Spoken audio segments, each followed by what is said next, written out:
আসসালামু আলাইকুম। প্রিয় দর্শক, অন্য মঞ্চের আলাপচারিতায় আপনাদের সকলকে আমন্ত্রণ জানাচ্ছি। সুপ্রিয় দর্শক শ্রোতা, আসসালামু আলাইকুম। যে যেখানে আছেন ভালো থাকবেন, সেটাই আমার প্রত্যাশা। কিছুদিন পূর্বে আমি একটা ভিডিও কন্টেন্টসে জানিয়েছিলাম ডক্টর মোহাম্মদ ইউনূসের রাজপ্রাসাদের অন্দর মহলে অস্থির সময় যাচ্ছে। সেই সময় থেকে উত্তরণের জন্য অনেক চেষ্টা তিনি করেছেন, কোনো উত্তরণ হয়নি। তিনি সমন্বয় করতে চেয়েছিলেন বিএনপি, জামাত ইসলাম এবং তার যে কিংস পার্টি এনসিপি, এর সঙ্গে আরো ছোট ছোট যে দল আছে, মাহমুদুর রহমান মান্না, জুনায়েদ সাকি সহ অন্যান্য যে সকল দল আছে তাদের ভিতরে, সেই সমন্বয় করতে পারেননি। এখন কেউ ছুটেছে আমেরিকার দিকে, কেউ ছুটেছে চীনের দিকে, কেউ দেশের ভিতরে থেকে পাকিস্তানপন্থী চিন্তা চেতনায়, কেউ মনে করেন এই সুযোগে তারা নিশ্চিতভাবে নির্বাচিত হবে, যেহেতু ডক্টর ইউনূসের সঙ্গে লন্ডনে একটা বৈঠক হয়েছে। সবকিছু মিলে অস্থিরতা ক্রমান্বয়ে বেড়েছে। তার সঙ্গে যুক্ত হয়েছে ঢাকায় মঞ্চ ৭১ নামক একটি সংগঠনে ঢাকা রিপোর্টার্স ইউনিটিতে একটি প্রোগ্রাম করতে গেলে সেখানে বীর মুক্তিযোদ্ধা আব্দুল লতিফ সিদ্দিকী, ঢাকা বিশ্ববিদ্যালয়ের প্রফেসর হাফিজুর রহমান কার্জন, সাংবাদিক মঞ্জুরুল আলম পান্না, সাংবাদিক মাহবুব কামাল, ঢাকা বিশ্ববিদ্যালয়ের প্রফেসর সৈয়দ আনোয়ার হোসেন সহ অনেক গুরুত্বপূর্ণ ব্যক্তিরা সেখানে ছিলেন। তারা চরমভাবে লাঞ্ছিত হয়েছেন, অনেকে সেখানে অবরুদ্ধ অবস্থায় ছিলেন। এই ঘটনায় সরকারের একটা অংশের অভিমত যে এটাকে ভুল বুঝিয়ে জামাত ইসলাম তাদের লোক পাঠিয়ে সেখানে ভয়ঙ্কর ঘটনা সৃষ্টি করেছে। পরবর্তীতে ডিবি অফিস থেকে আটককৃতদেরকে ছেড়ে দেওয়ার সিদ্ধান্ত সরকারের একটি পক্ষে থাকলেও জামাতের চাপে তাদেরকে আর ছাড়া যায়নি, তাহলে উল্টা মামলা হতে পারে। সেজন্য সন্ত্রাস দমন আইনে তাদের বিরুদ্ধে মামলা দেওয়ায় প্রচন্ডভাবে ইমেজ সংকট সৃষ্টি হয়েছে ইউনূস সরকারের। কারণ সেখানে যারা ছিলেন তারা অধিকাংশই আওয়ামী লীগের তীব্র সমালোচক, কিন্তু মুক্তিযুদ্ধের পক্ষের। সেই মানুষগুলো গ্রেপ্তার হওয়ার কারণে ভয়ঙ্করভাবে সরকারের পক্ষে অথচ মুক্তিযুদ্ধের সমর্থক ব্যক্তিরা চরমভাবে খেপে গিয়েছে। নানাভাবে তারা ডিজিটাল মাধ্যমে অন্যান্যভাবে অভিযোগ করছেন। এইরূপ পরিস্থিতির ক্রেশ কাটিয়ে উঠতে না উঠতেই গণ অধিকার পরিষদের সভাপতি ডাকসুর সাবেক ভিপি নুরুল হক নুরু এবং তার সঙ্গীদেরকে নির্মমভাবে মারধর করা হয়েছে। সেক্ষেত্রে তারা অভিযোগ করছেন যে এই ঘটনার সঙ্গে সরকার জড়িত আছে। তাদের কিছু নেতারা সরাসরি বলছেন যে স্বরাষ্ট্র উপদেষ্টা উল্লেখ করেছেন যে এটা প্রধান উপদেষ্টার নির্দেশে পুলিশকে নির্দেশ দেওয়া হয়েছে, আর পুলিশ সেটাকে কমিউনিকেট করেছেন আর্মিকে। এভাবে সেনাবাহিনী, পুলিশ এবং জাতীয় পার্টি সম্মিলিতভাবে তাদেরকে নির্দয়ভাবে মারধর করেছে। সামাজিক যোগাযোগ মাধ্যমে যে ছবি এবং ভিডিও ছড়িয়ে পড়েছে, সেক্ষেত্রে দেখা যাচ্ছে পুলিশ, আর্মি তাদেরকে বেদমভাবে মারধর করছে এবং ভিপি নূরের অবস্থা আশঙ্কাজনক, এটা উল্লেখ করে তাকে সিসিউতে নেওয়া হয়েছে, এটা বলেছেন প্রেস সেক্রেটারি। সব মিলে উদ্ভূত পরিস্থিতিতে হাসপাতালে দেখতে গিয়েছিলেন আইন উপদেষ্টা আসিফ নজরুল। সেখানে তিনি ভয়ঙ্কর অবস্থার মুখোমুখি হয়ে তাকে নাকি ভিন্ন পথে বেরিয়ে আসতে হয়েছে। তিনি সেখানে অনাকাঙ্ক্ষিত পরিস্থিতির মুখোমুখি হয়েছেন। এ পর্যন্ত শুধু বলতে পারছি, এর বাইরের কথাগুলো অশোভন হয়ে যাবে।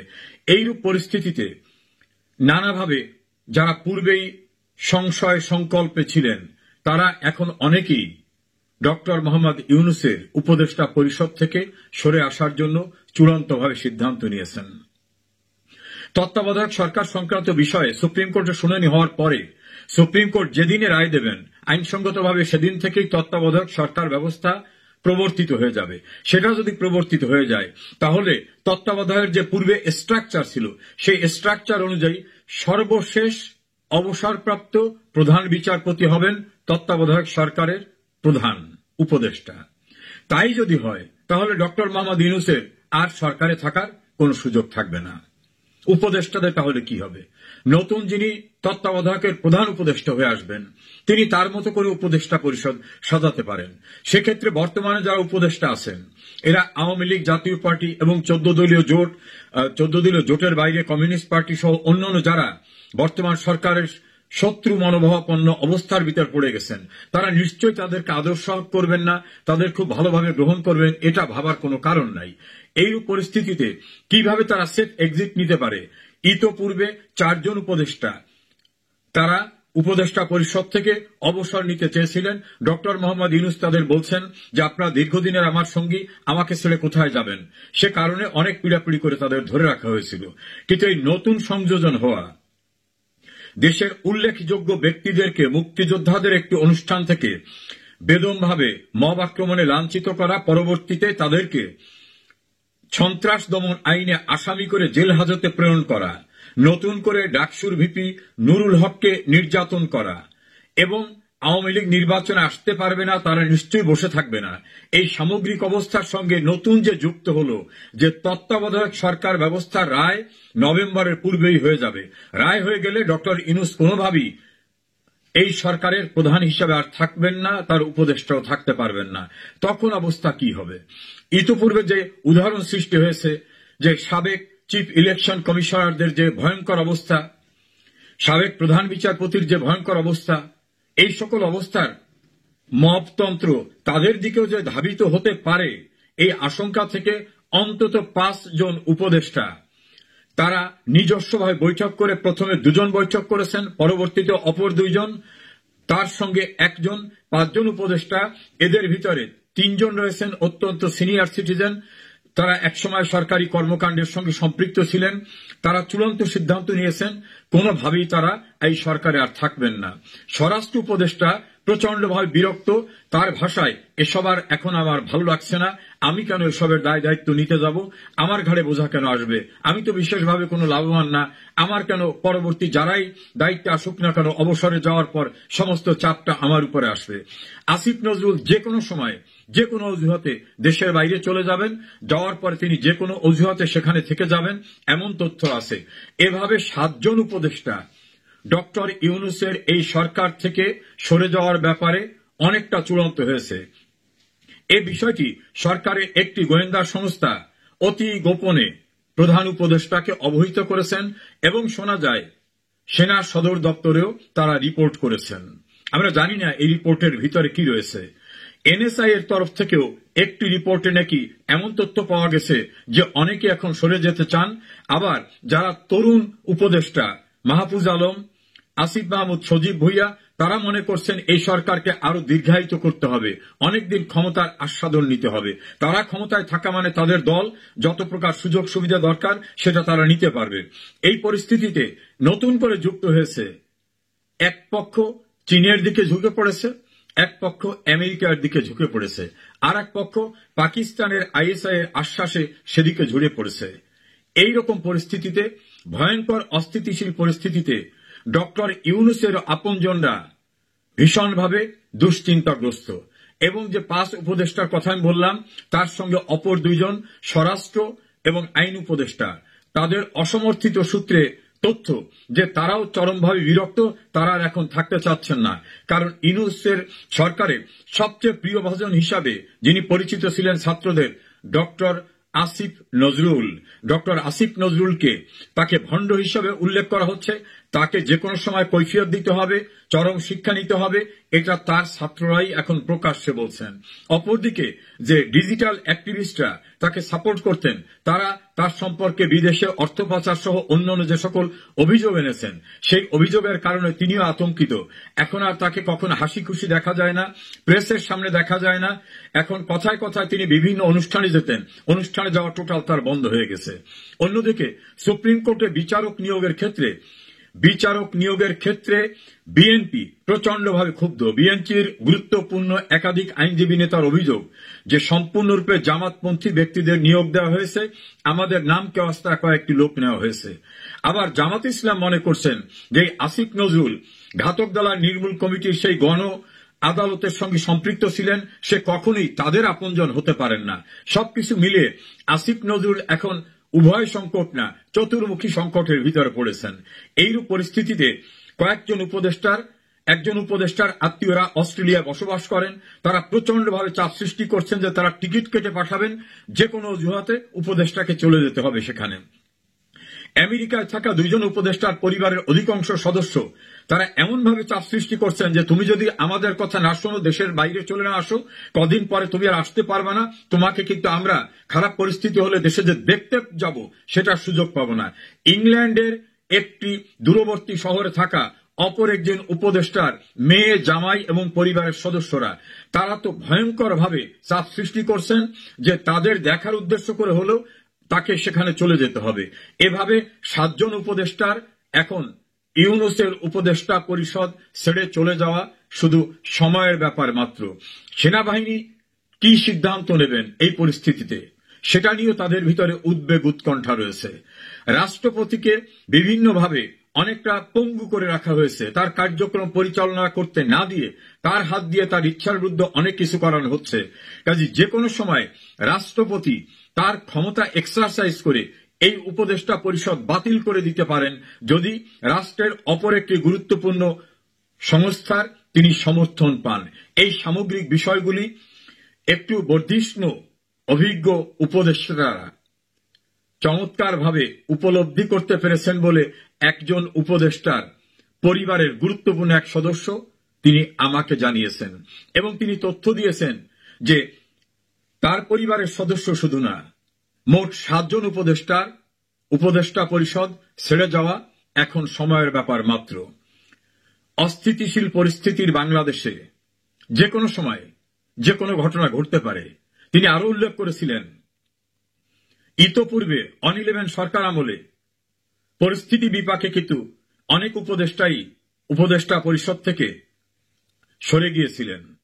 পরিস্থিতি এমন হয়েছিল যে প্রধান উপদেষ্টার দায়িত্ব গ্রহণ করার পরেও তৎকালীন রাষ্ট্রপতি প্রফেসর রিয়াজউদ্দিন আহমেদ সেটা ছেড়ে দিতে বাধ্য হয়েছিলেন। বাংলাদেশের পরিস্থিতি এতটাই অবনতিশীল যে ইন্টারন্যাশনাল বিভিন্ন মিডিয়া এটাকে বলছেন মবক্রেসি, নট ডেমোক্রেসি। এবং যে সকল দেশ ডক্টর ইউনূসকে ভিন্ন একটা ইমেজের মানুষ হিসেবে দেখতেন, সেই সব দেশ তাদের হাই কমিশন বা এম্বাসির মাধ্যমে প্রাপ্ত রিপোর্ট অনুসারে ইউনূসের উপর থেকে তাদের পূর্বের ধারণা পরিপূর্ণভাবে প্রত্যাহার করে নেওয়ার কারণে ডক্টর মোহাম্মদ ইউনূস এখন বন্ধুহীন অবস্থায় পড়েছেন। আমার ধারণা খুব শিগগিরই বাংলাদেশের রাজনীতিতে, সরকার ব্যবস্থায় আমূল একটি পরিবর্তন অনিবার্য হয়ে উঠছে। আমরা সে পর্যন্ত অপেক্ষা করছি, কোনো আপডেট পেলে আপনাদেরকে অবহিত করব। আসসালামু আলাইকুম। পৃথিবীর যে প্রান্ত থেকে দেখছেন এবং শুনছেন সবাইকে শুভেচ্ছা জানাচ্ছি। আজকে বাংলাদেশে যে পরিস্থিতি চলছে সেই পরিস্থিতিতে অনেকে বলছেন যে বাংলাদেশে গৃহযুদ্ধ চলছে, কেউ কেউ বলছেন যে বাংলাদেশ গৃহযুদ্ধের পথে, কেউ বলছে যে এই মুহূর্তে সরকার এই মুহূর্তে দরকার মুক্তিযুদ্ধের পক্ষের সেনাবাহিনীর সরকার। বিভিন্ন জন বিভিন্ন স্লোগান দিচ্ছে, কেউ বলছে এই মুহূর্তে দরকার শেখ হাসিনার সরকার। অনেকে যে আশঙ্কাটা করছে বাংলাদেশে কি আসলে গৃহযুদ্ধ চলছে, আসুন আমরা একটু দেখি, বিশ্লেষণ করি যে বাংলাদেশে গৃহযুদ্ধ চলছে কিনা বা গৃহযুদ্ধের পথে কিনা। গৃহযুদ্ধের সংজ্ঞা কি আসলে আমরা প্রথম সেটি দেখি, তারপরে এখান থেকে আমরা বলতে পারবো। এই যে দেখেন গৃহযুদ্ধের সংজ্ঞায় কি বলা হচ্ছে। গৃহযুদ্ধের সংজ্ঞায় বলা হচ্ছে যে গৃহযুদ্ধ হলো একটি দেশের বা রাষ্ট্রের অভ্যন্তরীণভাবে দুটি বা ততোধিক সংগঠিত দল বা গোষ্ঠীর মধ্যকার যুদ্ধ, যেখানে একটি দল কোনো অঞ্চল, সরকার বা নীতি পরিবর্তনের বিরুদ্ধে লড়াই করে। এখন আমরা স্পষ্টতই দেখতে পাচ্ছি যে এখানে যে একটি দেশের মধ্যে যদি দুটি গোষ্ঠী পরস্পরের মধ্যে লড়াই করে তাদের নীতি আদর্শ প্রতিষ্ঠিত করার জন্য বা একটা নীতি বা আদর্শের বিরুদ্ধে, তাহলে সেটাকে গৃহযুদ্ধ বলে। তো এখন বর্তমানে যে পরিস্থিতি বাংলাদেশে বিরাজ করছে সেই পরিস্থিতিতে এটা কতটুকু সামঞ্জস্যপূর্ণ আসুন আমরা দেখি। এই যে এখন দেখেন যে এই যে বাংলাদেশের দুইটা ধারা, একটা হচ্ছে আওয়ামী লীগ এবং 14 দল যেটা মুক্তিযুদ্ধের পক্ষের অসাম্প্রদায়িক রাজনৈতিক চেতনার নেতৃত্ব দেয়। অপরদিকে আরেকটা হচ্ছে বিএনপি, জামাত, ইসলামিক দল এবং মৌলবাদী দলগুলো। তারা প্রত্যেকে তাদের আদর্শ প্রতিষ্ঠিত করার জন্য লড়াই করছে। আমরা দেখেছি যে 5ই আগস্টের পরে ধানমন্ডি 32 নম্বর ভেঙে দেওয়া, মপ করে আওয়ামী লীগের নেতাকর্মীদের বাড়িঘর ধ্বংস করে দেওয়া, ব্যবসা বাণিজ্য প্রতিষ্ঠান সবগুলো ধ্বংস করে দেওয়া কারা করছে? অন্য একটি গোষ্ঠী, বিএনপি, জামাত, ইসলামী দল, মৌলবাদ, এগুলো করছে। তার মানে এই সংজ্ঞায় যে বলা হচ্ছে যে দুটি গোষ্ঠী, সেই দুটি গোষ্ঠীর মধ্যে বাংলাদেশে স্পষ্টতই একটা বিভেদ, দ্বন্দ্ব এবং সংঘাত চলছে এবং মারামারি চলছে। সংজ্ঞার মধ্যে যে কথাটি বলা হচ্ছে সেটি এই অবস্থা থেকে আমরা প্রমাণ করতে পারি যে বাংলাদেশে গৃহযুদ্ধ চলছে। তারপরে আমরা যদি দেখি যে অঞ্চল যদি বিবেচনা করেন, ধরেন গোপালগঞ্জ আর সরকার দুই মেরুতে অবস্থান করছে। সরকার চাচ্ছে যে গোপালগঞ্জের নাম নিশানা একেবারে মুছে দিতে, আর গোপালগঞ্জ বলছে যে তারা তাদের নীতি আদর্শিক পিতা এবং আদর্শিক রাজনৈতিক দল আওয়ামী লীগকে চাচ্ছে তারা নিশ্চিহ্ন করে দিতে। এই যে একটা দ্বন্দ্ব সংঘাত চলছে, এই সংঘাতের দ্বন্দ্ব এবং সংঘাত থেকে আমরা বুঝতে পারি যে সংজ্ঞায় যে কথাটি বলা হচ্ছে সেটি এর মধ্যেও প্রমাণিত হয়। তারপরে আপনার যদি আজকের ঘটনা যদি আমরা দেখি, এই যে ধরেন গণ অধিকার পরিষদ এবং জাতীয় পার্টি, গণ অধিকার পরিষদ এবং জাতীয় পার্টির মধ্যে আজকে যেই দ্বন্দ্বটা হলো, মারামারিটা হলো, বিপিনুর তার নেতৃত্বে দলবল নিয়ে ওখানে গিয়ে জাতীয় পার্টির কার্যালয়ে গিয়ে ভাঙচুর করার চেষ্টা করেছে, আগুন দেওয়ার চেষ্টা করেছে এবং তাদেরকে বাংলাদেশ থেকে নিশ্চিহ্ন করে দেওয়ার চেষ্টা করেছে। পক্ষান্তরে জাতীয় পার্টি তাদেরকে প্রতিহত করার চেষ্টা করেছে। এই যে দেখেন এখানে বিপিনুরকে রক্তাক্ত করা হচ্ছে, আহত করা হয়েছে এবং বিপিনুরেরাও জাতীয় পার্টির অনেক নেতা কর্মীদেরকে আহত করেছে, পিটিয়েছে। তার মানে হচ্ছে বাংলাদেশের রাজনীতিক, এখানে যে সংজ্ঞায় যে বলা হচ্ছে দুটি রাজনৈতিক গোষ্ঠীর মধ্যে, না, আমি মনে করি সংজ্ঞা বাংলাদেশের রাজনৈতিক প্রেক্ষাপটে গৃহযুদ্ধ চলছে এবং এই সংজ্ঞা ফিল আপ করে অতিরিক্ত হচ্ছে। একাধিক রাজনৈতিক দলের সাথে সংঘাত এবং সংঘর্ষ চলছে। তার মানে আমি মনে করি যে সংজ্ঞায় যা বলা হয়েছে অ্যাকর্ডিং টু দা ডেফিনেশন, আমি মনে করি যে বাংলাদেশে এখন গৃহযুদ্ধ চলছে। তারপর নীতি ও আইডিওলজির কথা যদি বলেন, যে নীতি ও আইডিওলজি যদি বলেন, আপনি দেখেন যে আজকে গতকালকে যে ঘটনাটি হয়েছে, যে মুক্তিযুদ্ধের পক্ষের একটি শক্তি লতিফ সিদ্দিকী, সাংবাদিক পান্না সহ, ডক্টর কামাল সহ, জেরাই খান পান্না সহ, ঢাকা বিশ্ববিদ্যালয়ের শিক্ষক হাফিজুর রহমান কার্জন স্যার সহ তারা মুক্তিযুদ্ধের পক্ষের একটি সেমিনারে বক্তব্য দিতে চেয়েছিল। অথচ দেখেন আপনি কিভাবে তাদেরকে হেনস্থা করা হয়েছে। মানে তাদের যে আইডিওলজি, তাদের যে চিন্তা ভাবনা, সেই চিন্তা ভাবনাকে, আইডিওলজিকে কোনোভাবেই অপর একটি যে মৌলবাদী গোষ্ঠী, সেই মৌলবাদী গোষ্ঠী তারা কখনো এটা বাংলাদেশে প্রতিষ্ঠিত হতে দিবে না। এই জন্য লতিফ সিদ্দিকের মতো লোকদেরকে, বীর মুক্তিযোদ্ধা, সাবেক সাংসদ, মন্ত্রী, প্রবীণ রাজনীতিবিদ, তাদেরকে এইভাবে হেনস্থা করা হয়েছে এবং তাদেরকে জেলে পাঠানো হয়েছে। তারপরে আপনি যদি বলেন, এই সংজ্ঞা থেকে আরেকটু আগ বাড়িয়ে যদি বলেন যে বাংলাদেশে কি গৃহযুদ্ধ চলছে, তাহলে এই সংজ্ঞা পরিপূর্ণ করার পরেও অতিরিক্ত আপনি বলতে পারবেন যে অবশ্যই বাংলাদেশে গৃহযুদ্ধ চলছে। কিভাবে চলছে আপনি দেখেন, এই যে একটু আগে আসিফ নজরুল স্ট্যাটাস দিয়েছে বিপিনুরের পক্ষে, স্ট্যাটাস দেওয়ার পরে সাথে সাথে হাসনাত এটাতে মন্তব্য করেছে আপনি বন্ডামি বাদ দেন। আবার এটার উপরে শাওন ক্রিটিসাইজ করে মন্তব্য করেছে তীব্র নিন্দা জানাচ্ছি। তার মানে কি, শুধু সংজ্ঞায় বলা হচ্ছে যে দুটি গোষ্ঠী বা দুটি রাজনৈতিক দলের মধ্যে, কিন্তু আমরা বাংলাদেশে বাস্তবিক প্রেক্ষাপটে দেখছি যে শুধু দুটি রাজনৈতিক গোষ্ঠী এবং রাজনৈতিক দলের মধ্যে সংঘাত হচ্ছে না, সংঘাত হচ্ছে রাজনৈতিক দলের মধ্যে, বিভিন্ন রাজনৈতিক দলের মধ্যে, এবং সেটা পারিবারিক পর্যায়ে পর্যন্ত চলে এসেছে।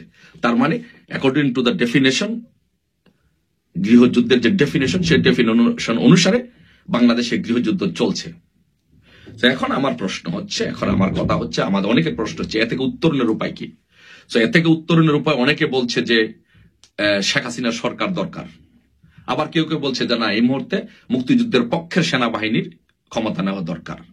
তো বাট আমি মনে করি এই মুহূর্তে অবশ্যই ডেফিনেটলি শেখ হাসিনার সরকার দরকার, বাট যেহেতু এটা একটা জটিল প্রক্রিয়ার মধ্যে দিয়ে যাচ্ছে, অন্তত পক্ষে আপাতত এই গৃহযুদ্ধটাকে থামানোর জন্য আমি মনে করি যে এই মুহূর্তে সেনাবাহিনীর, মুক্তিযুদ্ধের পক্ষের সেনাবাহিনীর এই মুহূর্তে ক্ষমতা দখলে নেওয়া দরকার। একমাত্র সেনাবাহিনী ক্ষমতা দখলে নিয়েই রাষ্ট্রীয় ক্ষমতা গ্রহণ করার মাধ্যমে এই পরিস্থিতিকে উত্তরণ ঘটাতে পারে।